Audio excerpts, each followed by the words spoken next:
asalaamaaleykum wa rahmatullah mbooloo mi fi teew yëpp ku ci nekk ñi ngi lay nuyu ci sa tur ak sa sant di kontaan bu baax ci teewaay bi yaakaar naa ni jotaay bi li fi ëpp tey ay jigéen lañ ay soxna lañ suñu ay yaay suñu ay mag ñi ngi kontaan bu baax ci seen teewaay di xam ni politique képp ku koy def tey ci Sénégal fàtte jigéen ñi li nga bëgg doo ko am te yéen nag wax dëgg yàlla wane ngeen seen bopp ba mat sëkk ndax fu ñu wootee yéen a fay njëkk bu élection jotee ci bureau de vote yéen a fay njëkk donc jigéen ñi yéen amuñu seen fay Adja Khady Ndiaye ci sa tur ñi ngi sant jigéen ñi di leen gërëm di kontaan bu baax ci seen teewaay ñi ngi nuyu aussi nag responsable yi nga xam ne ñoo ñu wër di ci jiital Adja Khady Ndiaye coordonnatrice ou présidente des femmes de l'APR de la commune de Mbao suñu secteur bii ñu tuddee Kër Mbaye Fall Rive A ñu jiital ko ci bopp bi mu koy jiite ñun ñëpp ñu bootu ci ginnaawam te yàqu ci dara uuf ñu def ñu ay rakam lu mu xam ci lu baax wax ñu ko lépp lu mu mën ci taxaw jëli ko ci biti indi ko ci dëkk bi mi ngi koy def donc moom dama ne Kër Mbaye Fall amul fayam commune de Mbao amuñu fayam jigéenu APR amuñu fayam jigéenu président Macky Sall amuñu fayam donc dañuy ñaan yàlla dëgëral taxawaayam yàggal ko suñu kanam ba lépp lu ñu mëbët pour Kër Mbaye Fall yàlla kattanal ñu ba ñu mën koo mottali ñi ngi nuyu aussi Moustapha Diop suñu xarit le coordonnateur des enseignants mi ngi suma wet moom it di liggéey bu am solo wax dëgg yàlla du côté des enseignants kenn mënu ko ci jàmbaar fakk tëdd la ñu ngi koy sant bu baax di ko gërëm Anta Sall mi ngi ci wetam la coordonnatrice des jeunes filles moom it jàmbaar dëgg pire Baye Zal yëkkati na fi kàddu léegi représenté ndaw ñi nekk seen bopp moom it am engagement nekk ci wetu monsieur le ministre vraiment di def liggéey bu am solo Galas mi doon yor micro bi moom it wax dëgg yàlla lu baax li mu wax ci man ci moom la ne monsieur le maire Maodo Gueye kooku yaakaar naa ni ku ne Abdou Karim Sall identifié Maodo Gueye ci identité remarquable yi nga xamante ni bokk na ñu njëkk a tax ci wetam fii ci Kër Mbaye Fall di ko jàppale Fanta Seydi mi ngi nii taxaw moom it nuyu nañ ko sant ko gërëm ko suñu doyen Cheikh Gueye amuñu fayam ci kàddu yu rafet yi nga xamante ni yëkkati na ko wax dëgg yàlla jëmale ko ci monsieur le ministre mais aussi wax ko jëmale ko ci mbooloo mi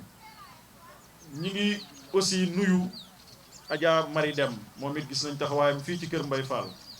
ñi ngi nuyu di gërëm Maxa Diaw mi nga xamante ne ni bokk na ci les piliers de l'APR au niveau de Kër Mbaye Fall suñu sage bële suñu yaay booy di maire Gueye bëgg ceeb mi ngi nii di ñëw moom it wax dëgg yàlla mag la boo xamante ne ni sonnul taayiwul nekk ci sage yi fu monsieur le ministre wootee mu ñëw taxaw ñi ngi nuyu Kumba aussi suñu sœur moom it vraiment am taxawaay bu mat sëkk ci wetu monsieur le ministre Adja Khady Fall kontaan nañ ci sa teewaay wax dëgg yàlla gis nañ taxawaay bi nga am ci wetu monsieur le ministre ànd ceeg jigéen ñi jàppale sa sœur sa coordonnatrice sa présidente Adja Khady Ndiaye Ousmane Seck jël na fi kàddu moom it wax ju am solo les jeunes comme Taha Mbaye dëkk fii Kër Mbaye Fall Ablaye Sow vraiment Koulim Dioum Nogay Fall Abdou Baro tous les jeunes yi nga xamante ne ñi ngi fi wax dëgg yàlla kontaan nañ ci seen taxawaay awakoli tey bu ñu mënee taxaw fii yor micro taal courant bi seen kër la jógee moom it ñu ngi koy sant di ko gërëm di gërëm surtout les riverains yi nga xamante ne ñooy les riverains du Marigot de Mbao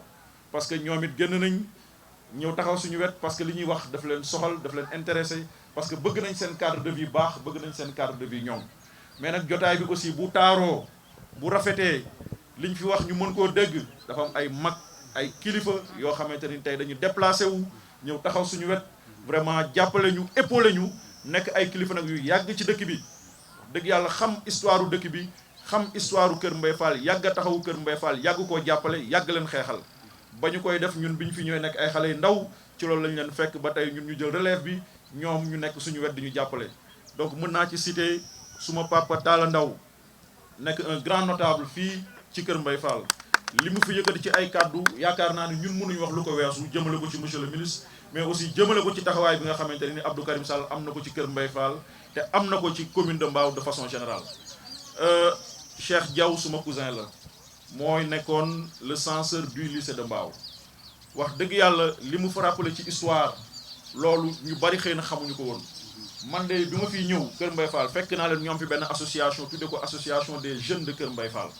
tey bu ñëwee nekk magum jëmm nga xam ne loolu yàgg na te ñoom yàgg nañ taxaw dëkk bi tey bu Kër Mbaye Fall amee extension yàlla ci seen loxo la ko jaarale te gis nañ taxawaay bi nga xam ne am nañ ko ci wàllu xeex pour Kër Mbaye Fall gis boppam ci gestion municipale bi la yaakaar naa ni loolu dañ ko bëgg a yàqal yaakaar naa dañ ko bëgg a jaxase ak président parce que loolu li ci am lu leer la moom la ñu dénk àll bi moom la ñu dénk mu war a sàmm mala yi jàpp na ni mala yooyu nekk na mala yoo xamante ne nii bu ñu toogee sàggan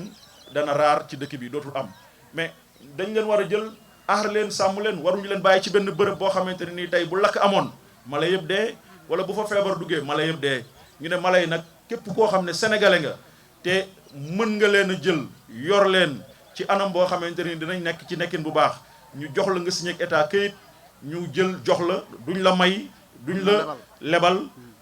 te duñ la ko jaay soo ko téewee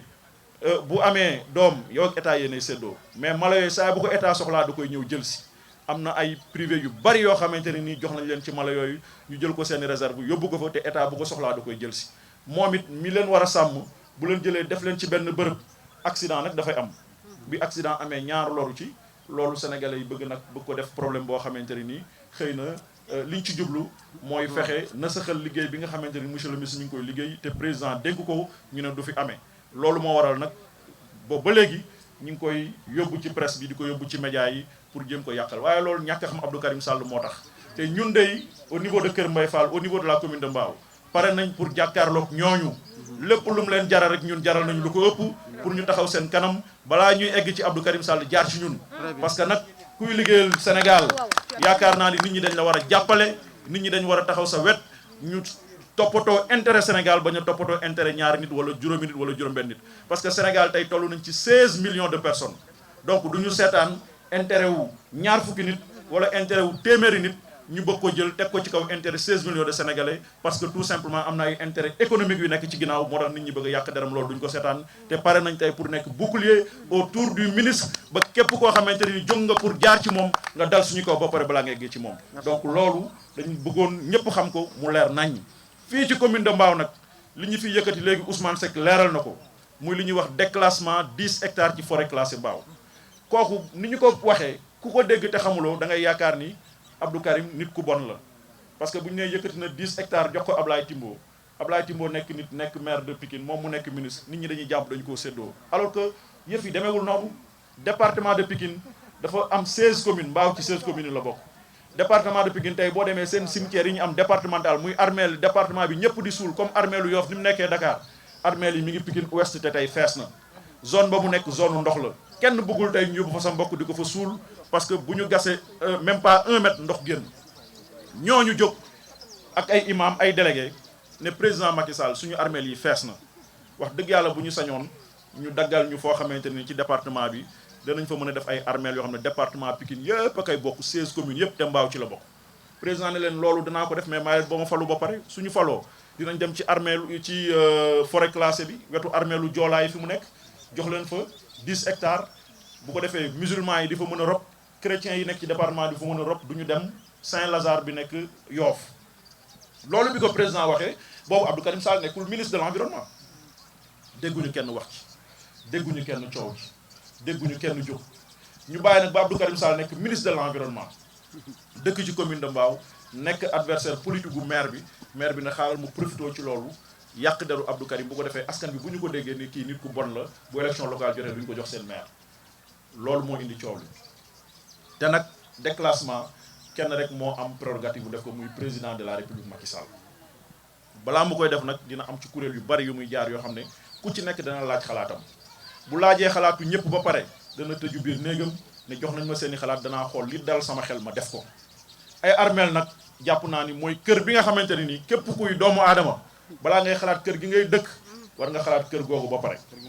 parce que boobu mooy kër gu mujj moom mooy këru dëgg te ñun ñëpp jàpp nañ ni foofu la ñuy mujjee donc nit buy wax li muy wax da ci war a seet yàlla ah maire bi nag comme moom dugg na ci coowu armeel bërki dem mu tabax morgue ci armeel yu bees yee nekk Kër Mbaye Fall yaakaar naan dafa repp loolu moo tax mu dugg ci coowu armeel commencé tabax ay morgue ñun nag yéene wuñ ko dara lu bon li ñu koy ñaanal rek mooy li ko fi desee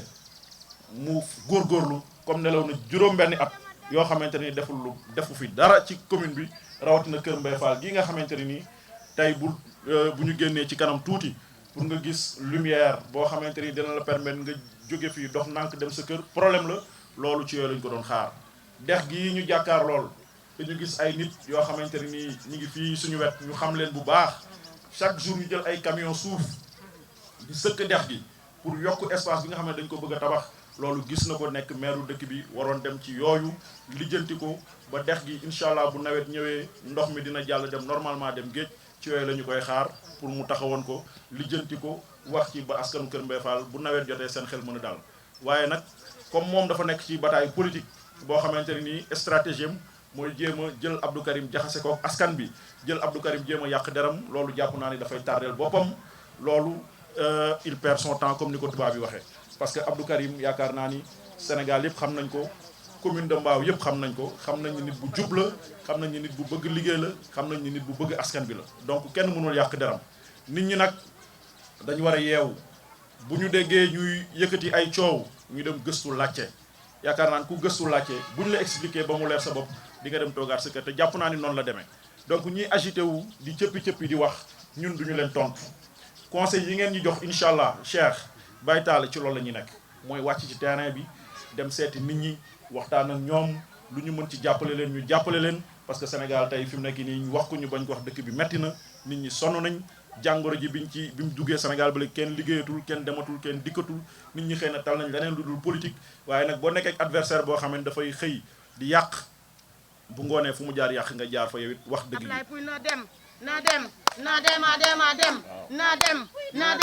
le ministre de l'Environnement et du Développement durable, M. Abdou Karim Sall, dans le cadre du parti qu'on appelle l'Alliance pour la République. Nous avons regroupé aujourd'hui tous les responsables politiques de l'Alliance pour la République, mais aussi les militants et les sympathisants qui vouent un respect, qui vouent une considération à l'endroit de M. le ministre Abdou Karim Sall. Alors, nous nous sommes retrouvés aujourd'hui pour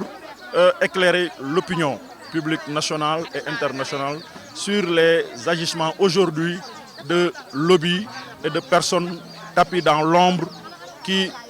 en tout cas, sont en train de fomenter des coups pour tenter de déstabiliser le ministre de l'Environnement et du Développement durable, M. Abdou Karim Sall, en fomentant des coups, en essayant de propager, de divulguer des choses qui ne sont pas conformes à la réalité. Aujourd'hui, nous avons regroupé la population aujourd'hui de la commune de Mbao, particulièrement la population de Kër Mbaye Fall, pour éclairer l'opinion publique nationale et internationale sur ces agissements. Et mieux, nous avons également tenu à dire à l'autorité locale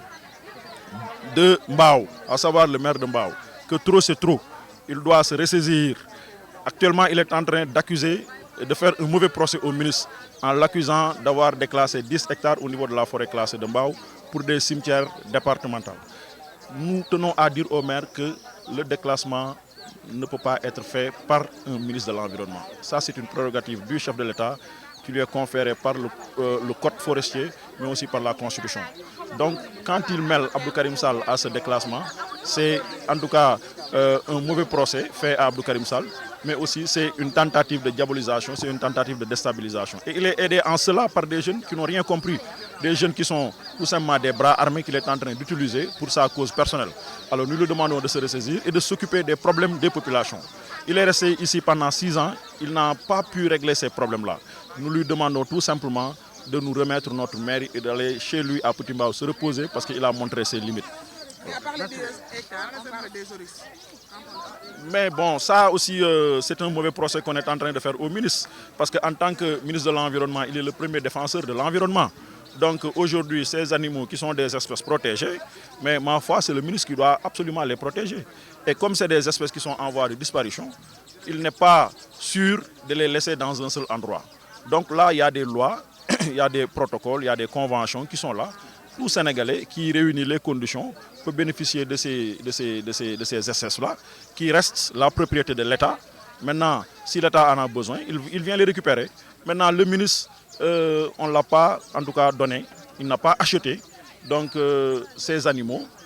c'est un protecteur. Il veut tout simplement les protéger. Malheureusement, il y a eu un accident et 2 sont morts. Nous le regrettons. Et nous demandons aux Sénégalais de faire preuve, en tout cas, de réalisme, mais aussi de ne pas mettre en avant tout simplement les sentiments, de comprendre que dans un travail, il peut y avoir des accidents. Donc l'intention du ministre, ce n'était pas de nuire, ce n'était pas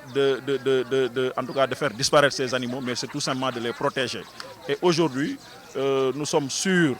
qu'au-delà de cette affaire-là, il y a des forces obscures tapis dans l'ombre qui veulent tout simplement déstabiliser le ministre parce que tout simplement il est en train de faire un travail remarquable dans le sens